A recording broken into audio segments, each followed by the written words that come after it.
Assalamualaikum warahmatullahi wabarakatuh. Salam dan bahagia, Bapak Ibu guru hebat.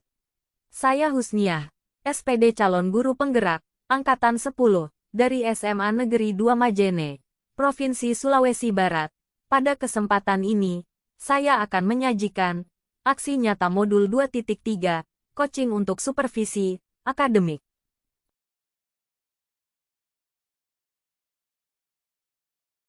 Berikut ini adalah praktik percakapan kegiatan praobservasi. Selamat pagi Ibu Tina, apa kabar Ibu hari ini? Terima kasih Bu sudah meluangkan waktu untuk sesi praobservasi pada hari ini. Oh iya Ibu, bagaimana kabarnya Ibu hari ini? Alhamdulillah saya baik Bu ya. Terus bagaimana nih dengan kabar Ibu sendiri? Alhamdulillah saya juga baik, terima kasih. Jadi hari ini kita akan membahas rencana pembelajaran Ibu. Nah, kalau boleh tahu apa sih tujuan dari pembelajaran Ibu nanti? Jadi tujuan pembelajaran saya nanti Bu, siswa itu mampu mengeneralisasi sifat-sifat bilangan berpangkat atau eksponen. Oke, baik Ibu. Bisa tidak Ibu berbagi tentang tujuan Ibu secara spesifik tentang capaian yang Ibu ingin capai bersama siswa? Oke, tentu saja Ibu. Jadi tujuan pembelajaran saya nantinya saya ingin siswa saya itu dapat memahami dan mengeneralisasi sifat-sifat bilangan berpangkat atau eksponen, termasuk sifat perkalian, sifat pembagian, dan juga pangkat nol. Saya juga ingin mereka bisa menerapkan konsep ini dalam menyelesaikan masalah ini. Oke, itu tujuan yang sangat baik ya Ibu. Sekarang mari kita berbicara tentang bagaimana Ibu akan melakukan pembelajaran berdiferensiasi. Oke, nanti Ibu tentunya saya berdasar pada asesmen awal saya, lalu saya bisa dari hasil analisis itu saya menemukan ada 3 kelompok besar Ibu. Siswa yang sudah menguasai dasar-dasar eksponen, ada juga kelompok siswa yang memiliki pemahaman dasar, tetapi masih memerlukan lebih banyak latihan, dan juga ada kelompok yang siswanya itu masih kesulitan Ibu memahami konsep-konsep bilangan eksponen. Jadi nantinya saya merencanakan aktivitas yang berbeda tentunya untuk masing-masing kelompok. Baik Ibu.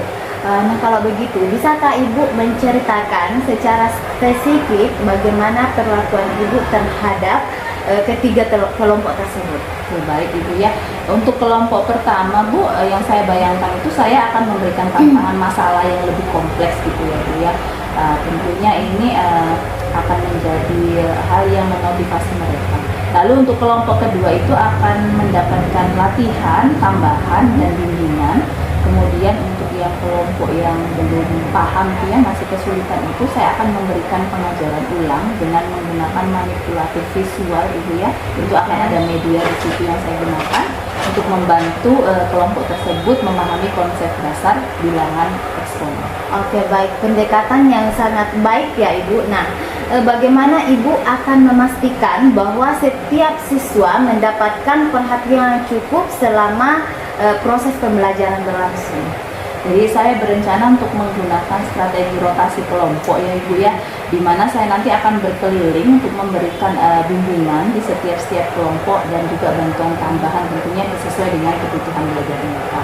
Dan juga saya akan menetapkan beberapa siswa yang sudah saya anggap mampu untuk membimbing temannya di kelompok tersebut. Jadi nanti di setiap kelompok itu akan ada satu siswa Ibu yang berasal dari kelompok pertama.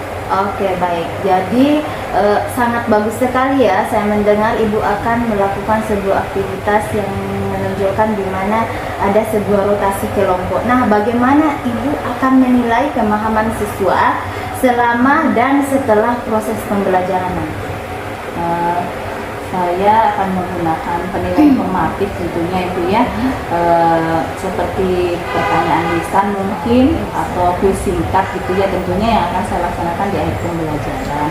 Nah, saya itu juga akan memberikan tes singkat yang mencakup soal-soal yang menguji pemahaman mereka tentang sifat-sifat bilangan berpangkat. Oke, baik. Itu terdengar sebagai sebuah rencana yang komprehensif ya Bu. Nah Ibu, sebelum kita selesai, apakah ada area spesifik di mana Ibu ingin saya memberikan perhatian khusus selama proses observasi nanti? Saya nantinya ingin fokus pada seberapa efektif strategi diferensiasi saya berjalan, dan juga apakah siswa saya itu di setiap kelompok terlibat aktif dan memahami materi yang saya sampaikan dengan baik. Oke, baik Ibu, saya akan memperhatikan hal tersebut. Nah, terima kasih telah berbagi rencana Ibu pada hari ini. Saya sangat menantikan untuk melihat kegiatan pembelajaran Ibu di kelas pada sesi observasi nanti. Nah, Ibu, semoga sukses ya. Ya, terima kasih banyak Ibu. Tentunya saya juga akan menantikan nih umpan balik Ibu terhadap hasil pembelajaran saya. Ibu, sama-sama. Kegiatan observasi di kelas. Silakan menyiapkan ketua kelasnya dulu.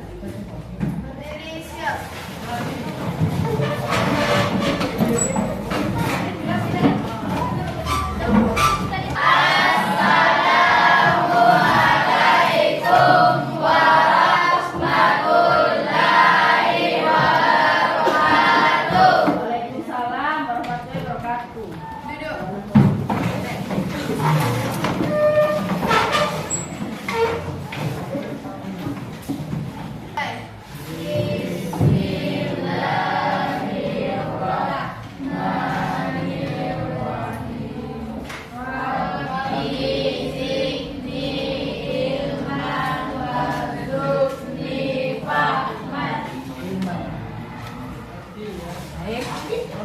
Baik. Saya ulang ya, absen ya, yang tidak hadir hari ini siapa? Ashar hadir ya. Saputra, tidak ada toh? Mitra dan Sukadim. Oke. Masing-masing sudah duduk di kelompoknya, perhatikan dulu ke atas. Tujuan pembelajaran kita hari ini. Halo. Yang tulisannya masih banyak, boleh dijawab. Siap ya belajar? Siap.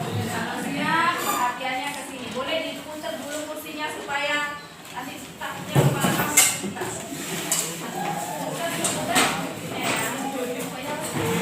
Tujuan pembelajaran kita hari ini adalah menyiasati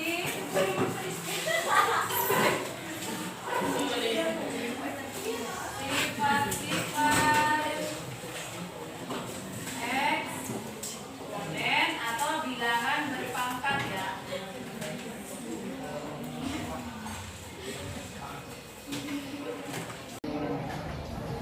Siapa yang sudah tahu apa itu bilangan berpangkat? Bilangan yang punya pangkat. Bagaimana contohnya bilangan berpangkat? Dua pangkat. Oke, dua pangkat tiga itu namanya bilangan eksponen. Nah, sekarang apa kegunaan bilangan eksponen dalam kehidupan kita sehari-hari? Contohnya seperti ini. Misalnya, kalau kamu tahu nggak luas bumi itu, volume bumi itu bagaimana? Besar sekali ya. Volume planet bumi yang kita tinggalkan kan besar sekali. Jika dituliskan dalam angka, maka dari ujung Majene paling indah sana sampai di Rutang itu tidak cukup dikitnya. Saking luasnya bumi ini, ya. Kamu tahu berapa luasnya bumi? Tidak. Berapa volume bumi? Tidak. Tidak tahu volume bumi berapa? Cari. Ayo, volume bumi berapa? Kira-kira berapa ya volumenya? Coba tuliskan.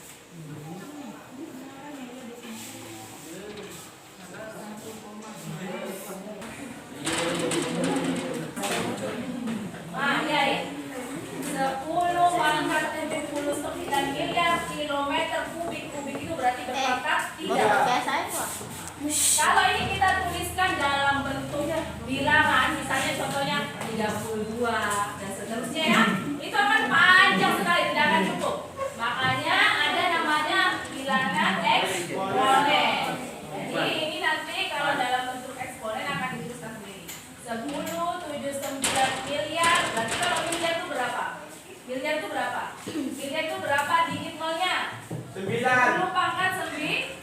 Nah, jadi makanya disederhanakan. Jadi kegunaan eksponen itu apa kegunaannya? Untuk menyederhanakan bilangan yang sangat banyak yang tidak bisa dijangkau. Lihat kalkulator, kalau sudah banyak digitnya pasti muncul berpangkat kan? Pasti muncul berpangkat. Nah, itulah namanya eksponen. Nah, begitu juga seperti apa? Virus, amuba, tidak bisa seperti itulah yang diekspresikan sebagai bilangan eksponen. Menyederhanakan informasi yang tidak bisa dijangkau menjadi informasi yang gampang untuk dipahami, dicerna dan seterusnya. Nah sekarang bilangan eksponen itu untuk apa saja? Contoh misalnya kalau ini ada satu contohnya ya. Masih ingat waktu kita pandemi virus. Nah ternyata proses penularan virus corona itu pakai konsep eksponen atau bilangan berpangkat. Seperti misalnya saya kena virus ya. Nah saya ini adalah bilangan berpangkat gitu ya. Kemudian saya tularkan ke sini, jadi kelipatan kan yang tadinya 1 jadinya 2. Kemudian 2 ini saya akan menularkan lagi, saya 1 ini 1 jadinya 4. 2 pangkat 2, 4 gitu ya. 4 ini masing-masing juga menularkan 1, berarti jadinya 8 orang yang kena, berarti 2 pangkat 3. Nah 2 pangkat 3, 8 orang ini lagi menginfeksi satu orang jadinya 16. Berarti 2 pangkat 4 dan seterusnya 2 pangkat 5. Jadi begitu prosesnya. Sehingga kenapa jumlahnya membludak? Karena pakai sistem bilangan berpangkat. Oke, itu sebagai pengantar. Kira-kira kamu penasaran nggak? Apa sih? Bagaimana sih cara untuk memahami konsep bilangan berpangkat? Maka kita harus mengenali sifat-sifat bilangan berpangkat. Di sini kalian ada 6 kelompok ya. Masing-masing kelompok akan menyelesaikan LKPD dengan topik yang berbeda-beda. Mana kelompok 1 tadi? 1. Kamu akan menyelesaikan bagian depan ini dengan sifat perkalian. Itu saja ya. Sampai sini ya. Nanti yang lainnya jangan diisi dulu. Ya, disimpan dulu ini ya. Kelompok 2 mana?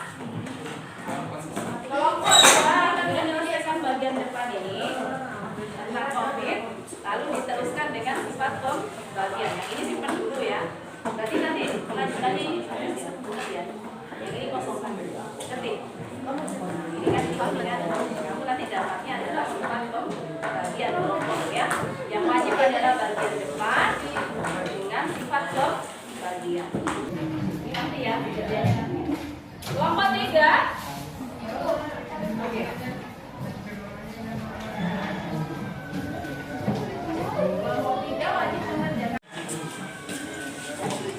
Kelompok 3 wajib mengerjakan bagian depan sampai nomor 4 gitu ya.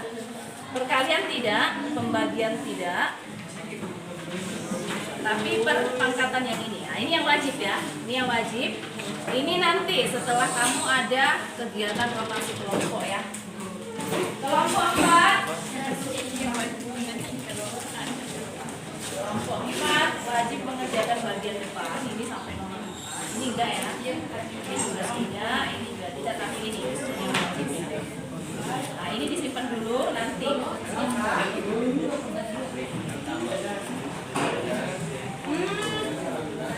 mana?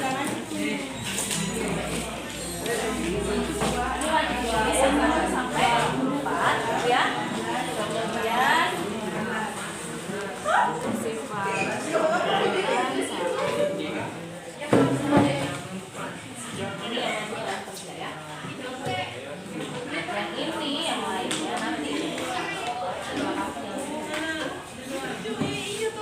kelompok terakhir.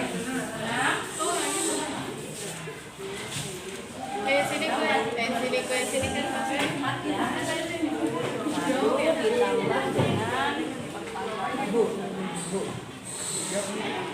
Ini wajib. Yang ini nanti terakhir. Oke. Sekarang coba mendapatkan LKPD ya. Ada yang wajib dikerjakan di kelompok, ada yang disimpan kan? Yang disimpan nanti itu kamu akan berkunjung ke kelompok lain yang dapat tugas itu. Kamu akan bertanya bagaimana cara mengisinya. Pokoknya kamu akan bertanya di kelompok itu. Jadi kamu akan mendapatkan pengakuan dari kelompok itu untuk mengisi yang kamu simpan tadi. Gitu ya? Paham? Yang wajib dulu dikerja di kelompoknya, nanti yang kamu kerja, yang sudah kamu kerjakan di kelompok itu kamu akan bagikan ke temanmu. Temanmu nanti akan berkunjung ke kelompok untuk bertanya dan mengisi bagian yang tadi tidak wajib itu. Sudah paham? Paham? Nah, untuk mengerjakan ini tentu kamu harus membaca dan mengikuti ikuti petunjuknya. LKPD ini sangat mudah karena ada tuntunannya. Ada contohnya di depan, kalian tinggal membaca dan mendiskusikannya. Ada pertanyaan? Sudah jelas? Waktunya hanya sampai 15 menit ya. Oke, silakan. Nanti kita lihat ditambah atau tidak. Lagi langsung di situ. Kalau sudah yakin jawabannya langsung di situ. Tulis nama kelompok, tulis kelompoknya kelompok 1, 2, 3, 4, 5. Bagi yang punya pertanyaan langsung angkat tangan nanti ibu ke situ ya. Kita berliterasi dulu ya. Kita baca dulu informasinya. Ya, silakan di sini. Harus membaca dulu. Baru tahu bisa dibilang baca dulu. Kalau perlu keraskan sedikit. Diskusi ya, bukan kerja sendiri. Kuisnya ya. Sesuaikan dengan sifatnya.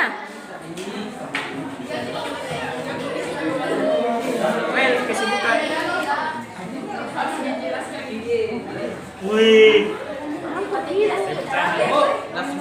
Langsung digaris.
Modifikasi Pak Arif dulu. Donasi kecil nak pakai. Pasal ini.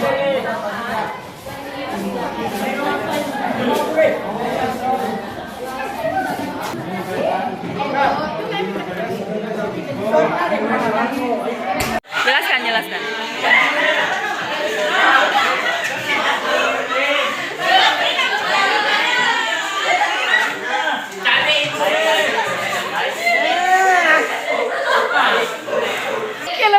Ya, jelaskan. Bagaimana? Jelaskan.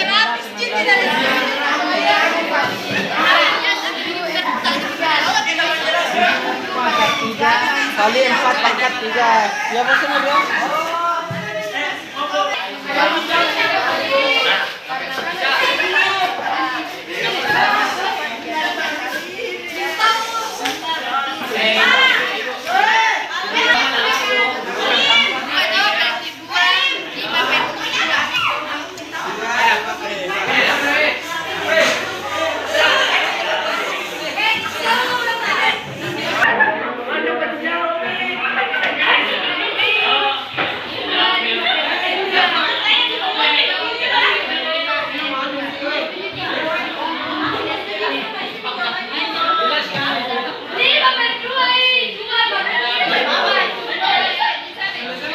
Selanjutnya praktik percakapan pasca observasi di kelas.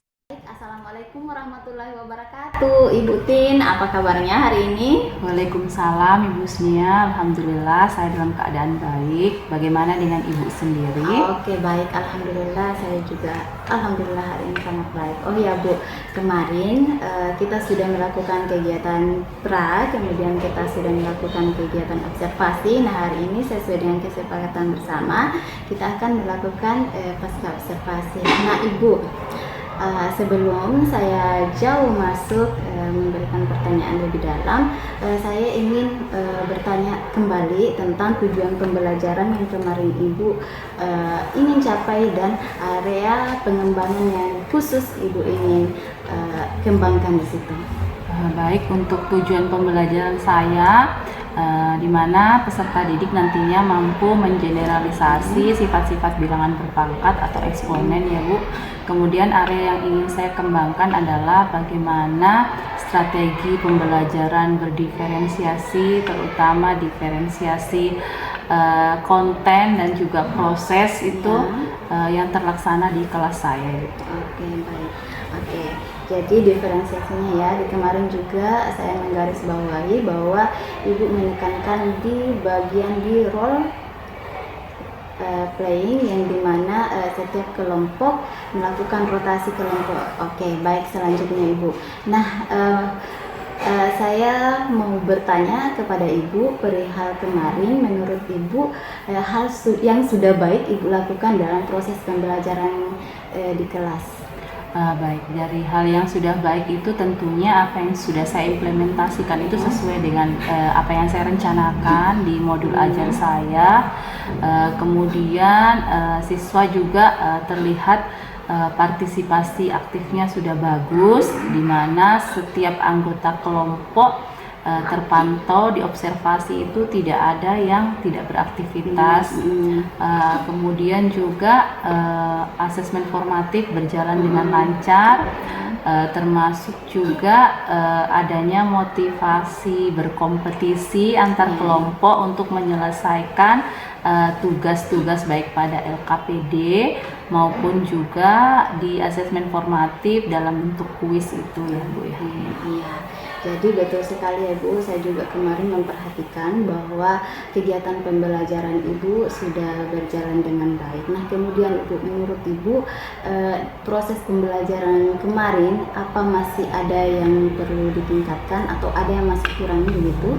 Oke, baik. Kalau hal yang perlu ditingkatkan, tentunya kalau dari sisi partisipasi aktif siswa, saya mengharapkan siswa tidak hanya berpartisipasi aktif dalam hal mengerjakan saja, tapi juga bertukar pendapat atau ide. Nah, yang saya jumpai di setiap kelompok itu untuk rasa percaya diri siswa itu tidak menyeluruh, jadi hanya orang tertentu, sehingga pada saat proses rotasi atau berbagi pemahaman itu tidak merata gitu ya ke semua anggota kelompok. Jadi kedepannya saya berharap semua anggota kelompok itu dapat menjadi sumber belajar bagi teman yang lain, walaupun mungkin tidak secara lisan.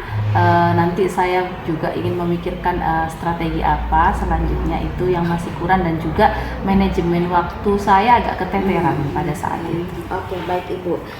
Dari pendapat Ibu tadi bahwa Ibu akan lebih memaksimalkan, kemudian Ibu merasa masih keteteran di manajemen waktu.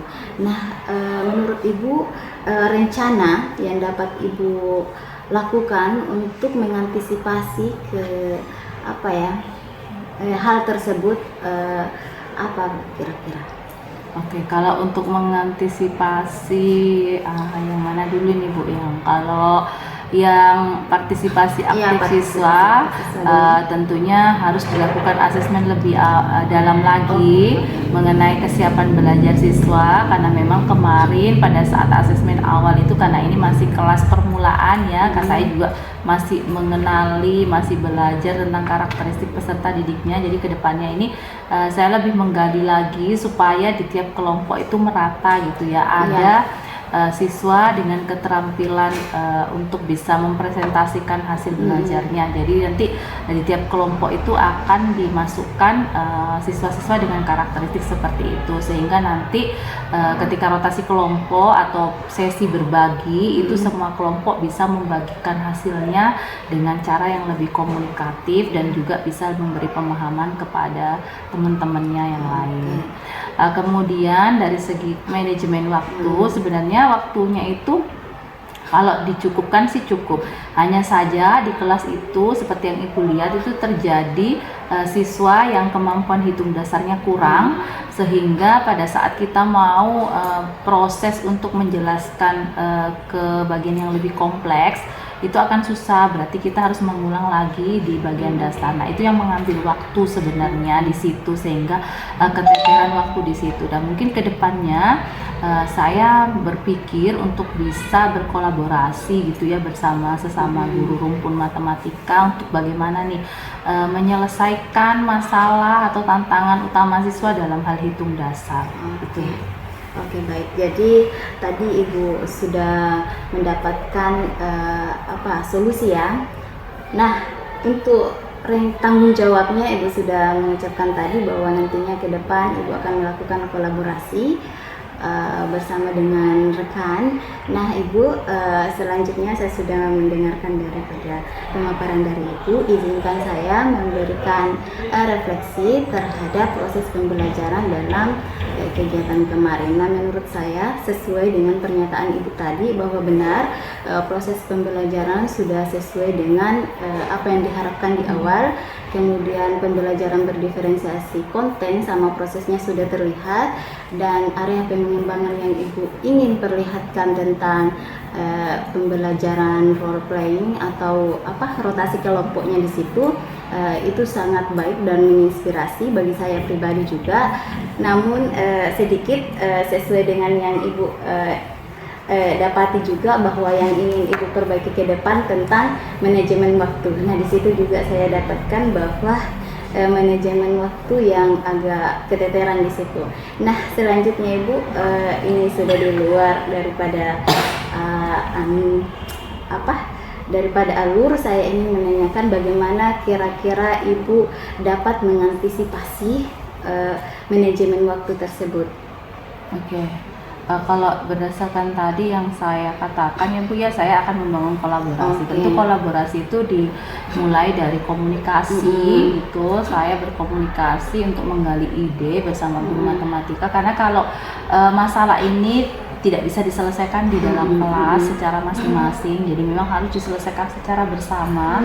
Karena kalau berdasarkan pengamatan saya hampir gitu ya, seluruh kelas didapatkan keterampilan hitung dasar yang rendah gitu ya di antara siswa gitu, sehingga tentu saya berpikir untuk bagaimana memberikan pelajaran tambahan khusus untuk hitungan dasar ini boleh dalam bentuk bimbingan-bimbingan kelompok, bimbingan-bimbingan khusus yang tentunya akan terjadwal secara rutin sebagai kegiatan penguatan atau kurikuler dalam sebuah klub-klub belajar misalnya atau klinik belajar misalnya seperti itu.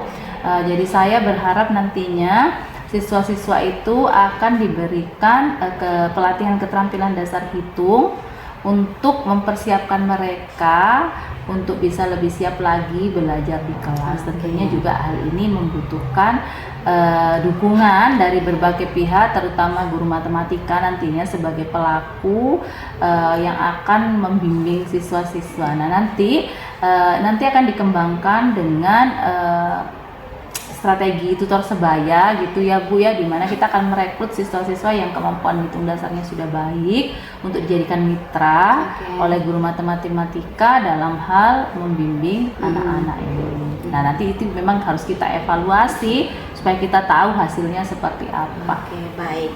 Bagus sekali ya Bu. Nah, mungkin itu saja untuk kegiatan untuk pasca observasi kita hari ini. Terima kasih banyak atas waktunya. Senang bekerja sama dengan Ibu. Semoga ke depan kita dapat melakukan kegiatan observasi ini secara rutin dan menjadi budaya positif di sekolah kita. Baik.